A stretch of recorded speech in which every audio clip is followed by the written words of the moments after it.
Welcome to our channel. We have new videos every Monday, Wednesday, and Friday. If you haven't done it already, please subscribe. This video starts right now. Hello guys, the name of today's storybook is Toy Story of Terror.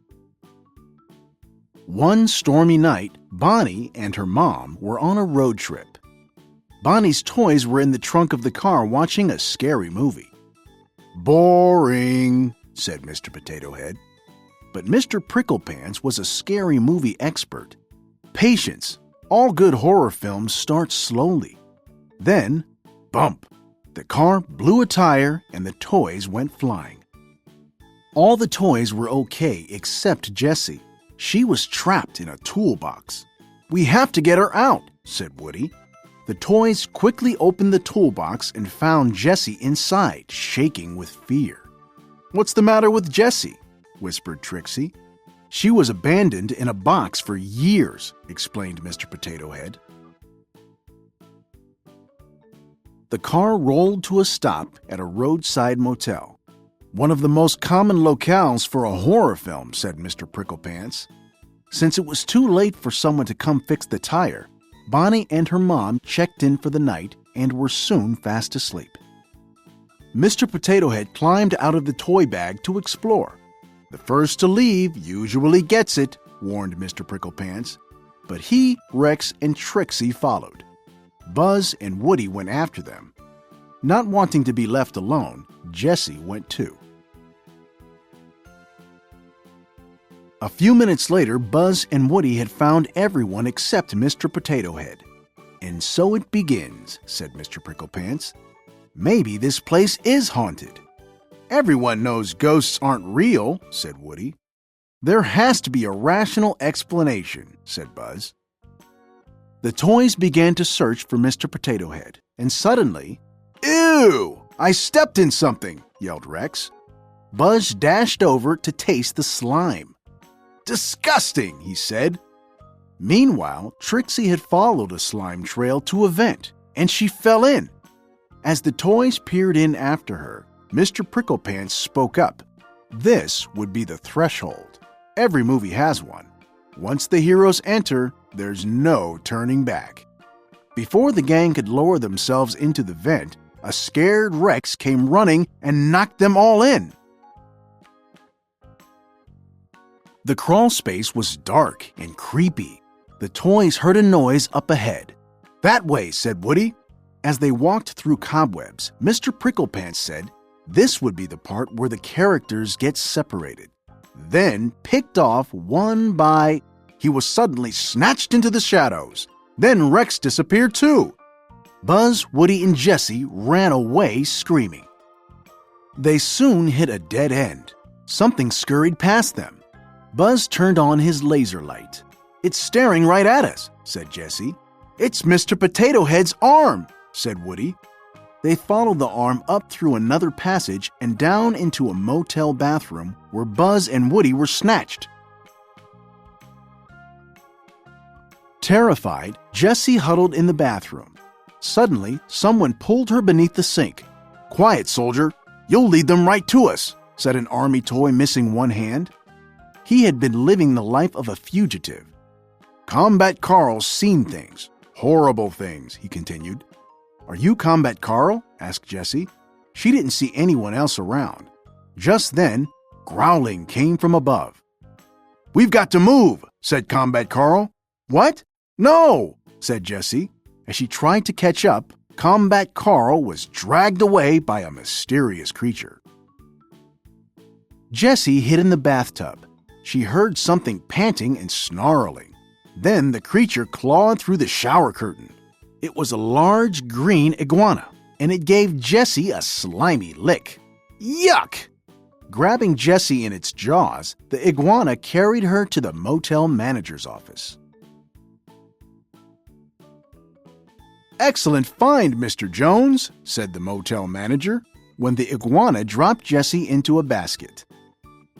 The manager took a photo of her, posted it on a website, and locked Jessie in a glass cabinet. He was stealing toys and selling them online. "Jessie!" cried Buzz, Woody, and the rest of Bonnie's toys. They were locked in the cabinet too, along with a bunch of other toys, including Combat Carl. Nice to see you made it here in one piece, cowgirl. Combat Carl would like to introduce you to his 1/3 scale counterpart, Combat Carl Jr. The toys were trying to unlock the cabinet door when the office computer suddenly chimed.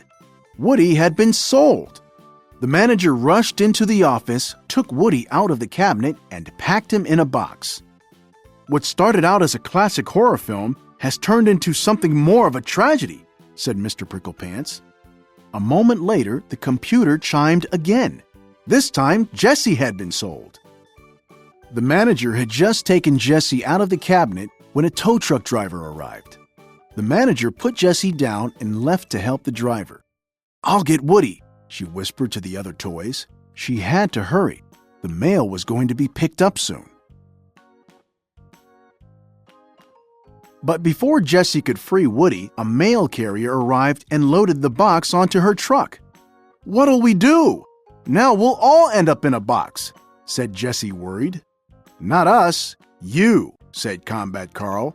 He told her she had to get into a box so she could get onto the truck and free Woody. "No way," replied Jessie. I can't." When Combat Carl gets stuck in a jam, he says to himself, "Combat Carl never gives up. Combat Carl finds a way," said Combat Carl. "Now say it."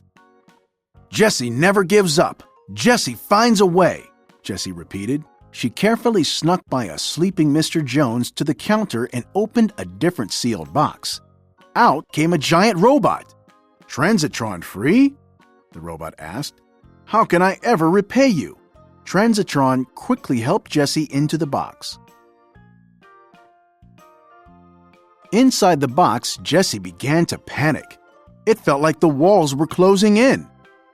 "Jessie never gives up," she said, breathing heavily. She felt around and found a paperclip. "Jessie finds a way!"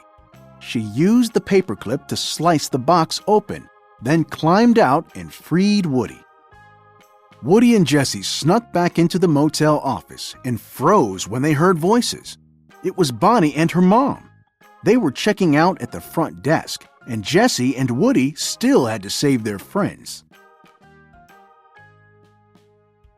Jessie had an idea.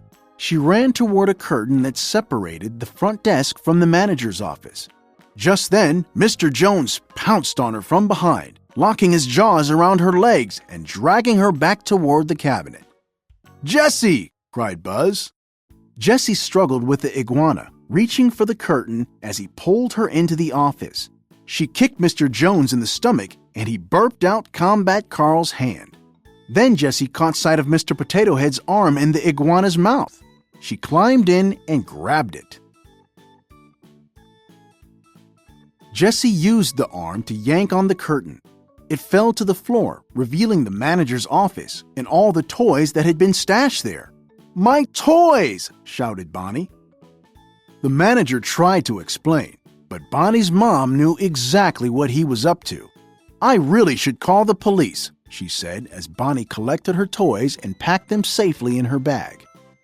Meanwhile, Combat Carl came up with a plan to ship the rest of the motel toys to their rightful owners. "You did it, Jessie," said Buzz when the toys were back in the trunk of the car. "You saved us all." Jessie smiled. "Jessie never gives up," she said. "Jessie finds a way." "Well, Woody wants to say thanks," said Woody, laughing. "Group laughter," said Mr. Pricklepants. "A sure sign that the worst is behind us, and the movie is just about over." "So this is the ending?" asked Rex. "Well, yes," said Mr. Pricklepants. Thank you for watching our videos. We really appreciate your support. If you haven't done it already, please subscribe. Here are some videos we thought you might like. We hope to see you soon.